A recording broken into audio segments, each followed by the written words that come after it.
करेला गजन सखी सेज पर सुताई के करेला गजन सखी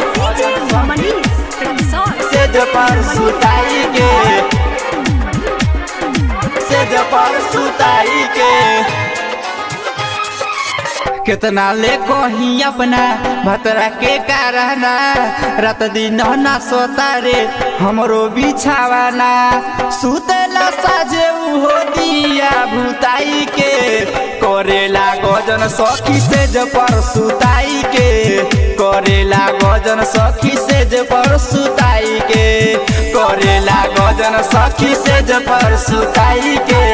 करेला गजन सखी सेज पर सुताई के कितना ले कहीं अपना भतरा के कारण रात दिन ना सोता रे हमरो बिछावाना सुतेला साझे हो दिया भूताई के करेला गजन सखी सेज पर सुताई के करेला गजन सखी सेज पर सुताई के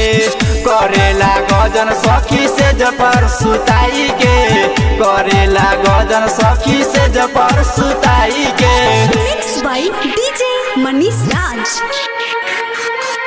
करेला गजन सखी सेज पर सुताई के मिक्स बाय चंदन राही करेला गजन सखी सेज पर सुताई के सखी रे सैया करेला मुँह जोरी डर लागे उनका के धली कमजोरी ये सखी बार गजन कैले बा हो कमजोरी सखी रे सैया करेला मुँह जोरी डर लागे उनका के धली कमजोरी कहियो ना रहेले हमारा से हट के रात भर सुतेला देहिया में सट के मनवा करे भाग जाए नैहर छोड़ के करेला गजन सखी सेज पर सुताई के करेला गजन सखी सेज पर सुताई के करेला गजन सखी सेज पर सुताई के करेला गजन सखी सेज पर सुताई के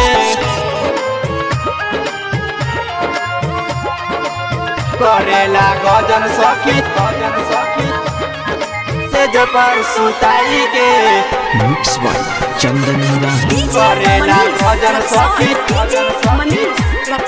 सेज पर सुताई के सेज पर सुताई के राइटर राजन कैसन बार मरद हो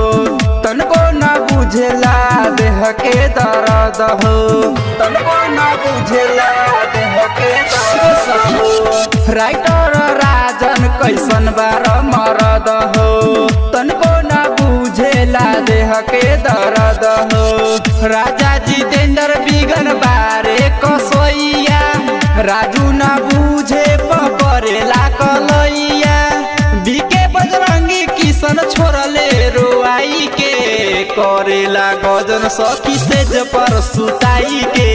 करेला गजन सखी सेज पर सुताई के करेला गजन सखी सेज पर सुताई के